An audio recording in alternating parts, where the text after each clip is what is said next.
What is up, weather enthusiasts? I'm your host, Pat's Path Predictor. Let's get right into the weather. Alright, so here's the situation we have for you, ladies and gentlemen. We've had a lot of stuff happen over the last 24 hours. We had Tropical Storm Francine form, and now it is a 60-mile-per-hour tropical storm, most likely 70 miles per hour right now at the time of recording this, or a hurricane as it approaches the Texas and Louisiana coast. Satellite presentation is looking better and better every single frame, I am noticing. Also starting to show an eye starting to pop out of there. Let's go ahead and show you the radar imagery very quickly on here just to give you a good look at this. Here's the radar that we have pulled up right here just to show you. This is what we're looking at right here. We already have an eye starting to form right here. You can see it on the Beaumont radar on radar scope. There is a little bit of dry air going on. It's just to the north of it, but that's not going to make too much of a difference, I don't think, and things are going to continue to escalate from here as we look at this and get more information. But overall, the satellite presentation is very wonderful. It's one of the best looking systems I've seen start to kind of right off the bat.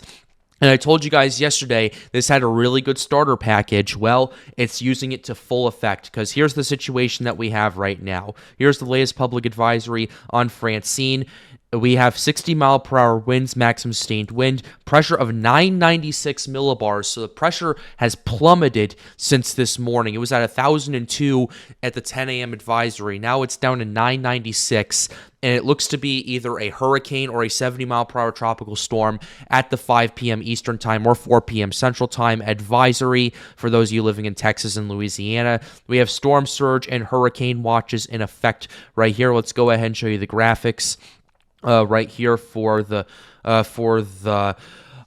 watches and warnings right here, just to kind of show you the cone. Here's what we have. We have tropical storm watches in effect for parts of Mexico as well as the Brownsville area in Texas. Those, in my opinion, should be upgraded to tropical storm warnings because tropical storm force conditions are already encroaching on Mexico. But this system is expected to move through towards Louisiana and make landfall, at least according to its latest trajectory, near the Lake Charles area, once again, near Beaumont as well, which would absolutely be really devastating, especially for those areas affected by Hurricane Laura back in 2020 that still haven't fully recovered. I remember seeing something on Instagram that one of the buildings affected by Laura was recently demolished, destroyed because of Laura. The business that was there shuttered in 2020, and the building was blown up. So hopefully they can clean up all that debris before this hurricane moves through and causes all that debris to potentially become obstacles in missiles thanks to the winds. So we do not want to see that. But ultimately, that's what we're looking at right now. Here's the situation that we have going on. Tropical storm force winds currently extend outward 150 miles from the 60 miles from the center. And here's what we have for the storm surge, because this is definitely a very big issue that I am noticing with this. The storm surge already forecasted is 5 to 10 feet for the Vermilion Bay, as well as for Vermilion Bay, pretty much Cameron all the way to Port Fourchon, where Hurricane Ida made landfall in 2021. This already, given the fact that this is only a 50 to 60 mile per hour tropical storm, it was 50 when this was first issued, and forecast to strengthen up to a Category 1 hurricane at that current point, is already pretty impressive. And based on the discussion that we had earlier, it was expected to get up to an 85 mile per hour hurricane on the coast. That's easily going to be a lot stronger now based on everything that we're noticing right here. And some other parts of the discussion right here. The structure of the system on satellite imagery has improved this morning with a large circular region of cold convection between minus 70 to minus 85 near the estimated center. An Air Force reconnaissance aircraft is sampling the system this morning and earlier found a cyclonic wind shift from southeasterly to northwesterly flow near the center of massive deep convection. This data provides enough evidence that a well-defined circulation now exists. PTC-6 only became Francine just this morning with a 50 miles per hour. Now it's at 60 miles per hour, and it's expected to meander over in this part of the Gulf of Mexico for the next 24 to 36 hours before moving towards Louisiana on Tuesday night and Wednesday morning, before making landfall on Wednesday late afternoon or early evening. So already we need to be paying very close attention to this right here. Noticing that eye is starting to pop out right here on satellite imagery. It's kind of stacked right close to where the eye wall is on radar right there, just south of Brownsville over there.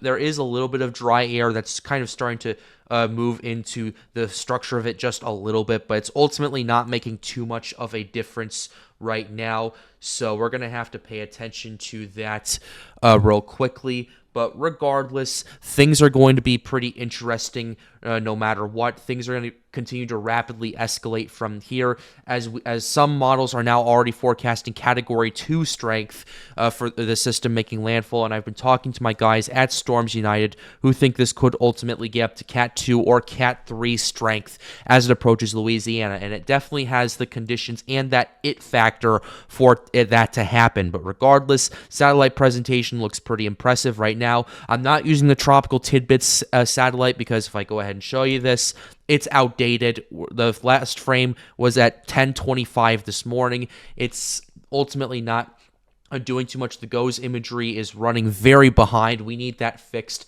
before the end of tonight so we can continue to update you on this because we need to look at the conditions as well. And thankfully, COD does give us some of that right here. We'll go ahead and take a look at the water vapor in a lot of these areas right here. Here's the upper level water vapor imagery we're taking a look at right here. Ultimately, a beautiful structure still, regardless of what you're looking at. And it's definitely starting to show that eye popping out over here off the coast of Mexico as the system continues to move very slowly to the west, to the northwest before making that turn towards Louisiana in the next couple of days. If we go ahead and show you the cone right over here, just to kind of give you some context, this is what we're looking at. We are looking at a landfall in the next 60 hours, according to the National Hurricane Center, expected to start moving towards Louisiana on Tuesday night and then heading over there on Wednesday night. It's going to be a slow-moving system, moving over some really great conditions, and where the center of circulation is right now, we're going to have to pay very close attention to it. And the wind field is also something you're going to want to keep close eyes on. As the NHC, I think that map's going to end up adjusting. It's going to end up getting updated as the system looks more and more circular with every other frame that we're noticing. That's the upper level water vapor. Ultimately, the water vapor imagery is still really stacked all over the place. We have really good upper level water vapor and really good lower level to kind of supplement that as well. So we are seeing we're seeing a stacked low level center of circulation, a stacked mid level center of circulation, both things you need for a tropical cyclone. And I was talking to Kaiser about it, and the center actually relocated a little bit to the west in that huge burst of convection as this, well, it didn't really relocate. The LLC dropped over there and really gave the best start it really could have for a system in the Gulf of Mexico. But overall, this is going to be a rapidly escalating type of situation. Radar on Tropical Tidbit and COD isn't really going to do too much for us right here, but infrared is definitely going to help with that right here. And even on infrared as well, you are starting to notice a lot of these areas continuing to fire up, and I am noticing a little bit of lightning starting to go off a little bit in some of these areas over there, so we're going to have to pay attention to that as well, as lightning near the core of the tropical system is very indicative of rapid intensification, and Francine is one of those systems that looks like it's going to do that. But Francine is not the only system we are watching, ladies and gentlemen, as we are watching two tropical waves off the currently in the main development region. This system has really escalated over the last 24 hours. Disturbance 2 over here. Invest 92L has been struggling as of late. I can show you the delayed satellite imagery. Invest 92L, it's not really showing as much of a cohesive core as it was 24 to 48 hours ago. Its outflow has definitely started to slow down quite a bit, and it's mainly just been popcorning and no sustaining convection right here. But the NHC still has a 60% probability of it in the next 48 hours and 7 days, as an elongated area of low pressure over the central tropical Atlantic continues to produce those disorganized showers and thunderstorms. Conditions are becoming less and less conducive for development. I personally think that this is going to end up dropping development, and this system is ultimately going to take over right here, because here's the situation that we have. A trough of low pressure located several hundred miles southwest of the Cabo Verde Islands is expected to merge in a couple days with a strong tropical wave located near Western Africa. Environmental conditions are favorable and for gradual development of the system, and a tropical depression will likely form during the middle to later part of this week while the system moves west-northwest at 10 to 15 miles per hour. 30% chance of formation in the next 48 hours, 70 in the next 7 days. We're going to have to watch that, as that could be a very big ace maker, and shipping concerns are going to be a real thing with that as well. So we're going to have to watch those two things. But for now, because of the proximity to land, Francine is the main threat right now, and we will be streaming tonight as well, anytime between 7 and 8 p.m. Central Time. All that's going to depend on what I get, how much stuff I get done, and how quickly it does for me to do a bunch of other personal stuff. But ultimately, there will be a stream tonight discussing this and watching the rapidly escalating situation going on right here. So we're going to have to pay very close attention to that right here. Let's go ahead and show you some of the conditions that we are watching. Here's the sea surface temperatures right here. Where Francine currently is in the Gulf of Mexico, it's in an area of 31 to 32 degrees Celsius of water. For context, that is 88 to 90 degrees Fahrenheit. That is a huge problem. And where it's at right now is going to be some of the best conditions it has in the Gulf of Mexico. This is why the system is rapidly intensifying right now. It is expected to struggle for maybe 12 to 24 hours and then start going and then start intensifying. This system's already at 60 miles per hour officially, and this system might already be a hurricane based on satellite imagery as well as Hurricane Hunter reconnaissance, depending on when it gets there. I know Recon is on the way right now, and unfortunately we don't have satellite imagery to supplement that. But it is what it is, and we do have Recon that's going out there. When's the next mission going to come out? Let's go ahead and look at the plan for the day. Right here, they do have 5 flights going out for Tropical Storm Francine. Right here, the next flight will be going out at 7. Next flight will be going out at 7 o'clock p.m. tomorrow. I really hope that they send another plane out there pretty soon, but the next flight will be at 6:30 p.m. tonight, so we will be digging in all of that information right there. Actually, no, it's not 6:30 tonight. It's 6:30 tomorrow, unfortunately. I really wish they'd send some planes out there to investigate the system, considering the proximity to land. However, I can understand why they're not doing it right now, because for those of you who do not know, and for those who have been kind of watching me for a little while, I've talked about this. The cost to get Hurricane Hunter reconnaissance out every single time is somewhere between $300,000 and $400,000 of taxpayers' money. So, and because the NHC and the NWS as well as NOAA have a budget, they got to be careful of how they spend that. I really wish the Air Force would take advantage of that, because I know the Air Force has a much larger budget than the National Weather Service. Because the military, it's a branch of the military. I really wish the Air Force would pour some more resources into hurricane reconnaissance as well, but it is what it is. That's an issue for Congress to decide. That's not an issue for Pat's Path Predictor to decide. But regardless, rant aside, that's what we're looking at in terms of Hurricane Hunter reconnaissance. But regardless, the satellite imagery has been very beautiful to take a look at. Unfortunately, with beauty does come destruction with hurricanes, and a lot of it, as we are looking at the ocean heat content. This system, where it's at right now, is in an area of about 125 to 150 OHC. Where it's going to be entering is that, remember that one eddy I was talking to you about for the last couple of months that's currently hovering over here in the western Gulf of Mexico? That's where this system is entering, and while it's in there, it's going to take full advantage of those conditions, full advantage of that OHC, and it's going to really take that opportunity to blow up, and that's my main concern right there. Because as the system approaches Louisiana, I do not think it is going to intensify as much. I still think it does because of other synoptic scale meteorology factors that we need to consider, but this area where this eddy is, where this system's going to be sitting over for 12 to 24 hours, that's where the biggest intensification is going to be. The main question is it going to be a Cat 1 or is it going to be a Cat 3? We do not know at this current point. NHC will update in an hour at the time of recording this video, so we will find out for you right then and right there. But where it's heading for It's entering that very warm eddy of water that I've been watching for the last couple of months, and things might go haywire. Let's go ahead and show you the wind shear. Normally, at the wind shear of this, you would say, oh, this is probably really bad for the system. This is probably not going to develop much further. But this is one of those rare scenarios, ladies and gentlemen, where it's not the case. Because we know we always talk about how the wind shear, if it's far enough away, enhances the outflow. This system is sitting right over the upper level area right there that we were talking about earlier. It's sitting right in that kind of tut area as well. So where it's at right now, where the core is, has virtually no wind shear in it. And that is a major issue that I am watching as well, because this system is going to be given some really good conditions. This jet right here is going to end up lifting a little bit and as the system pushes a little bit further to the north.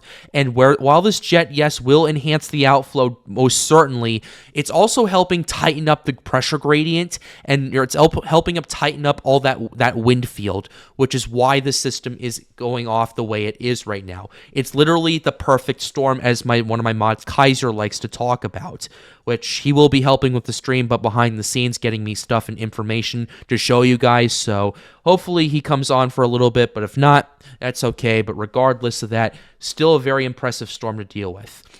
And we already looked at the water vapor imagery, pretty stacked at the upper level, pretty stacked at the lower level. We don't need to rehash that all over again. But I am noticing there's a little bit of a burst going on over here on the western side of it now that I'm looking at that again. Let's go ahead and show you the I want to go ahead and take a look at infrared imagery as well. Yeah, there is a little bit of a burst over here on the northwest side of that. We're going to have to watch that as well, considering how things are going to evolve from here. But let's go ahead and show you some models to kind of indicate what this is going to be going for. Let's go ahead and start with the H-Wharf. Well, it was with Invest 91L. Now it's with Francine. Let's go ahead and see what the H-Wharf is going with, and we're going to do this first and then go down the line. Here's what we have with the H-Wharf. This is the 12Z run. This system, we're initialized around 998 millibars at 10 a.m. Where we're at is the H-Wharf is about 1,000 at 1 p.m. Where we're at right now is 996, so the H-Wharf is a little bit behind right now, but regardless, the H-Wharf has the system taking its time organizing and developing, and then making landfall as a 977 millibar system. That looks like, based on, if we can go ahead and take a look at the main sea level pressure, that looks like it's wanting the system to be a Category 1 hurricane, Category 1, Category 2, before making landfall. But this was initialized before this ultimately became a tropical storm and started rapidly escalating. In fact, that's what all of these models have done so far. The HMON wants the system to make landfall as a major hurricane, by the way, as a Category 3, low and Cat 3. And considering all the developments I'm noticing right now, and the fact that the system is entering a very large and very hot eddy, I think that is a realistic scenario right now. Keep in mind, this is one model run. Things are not set in stone.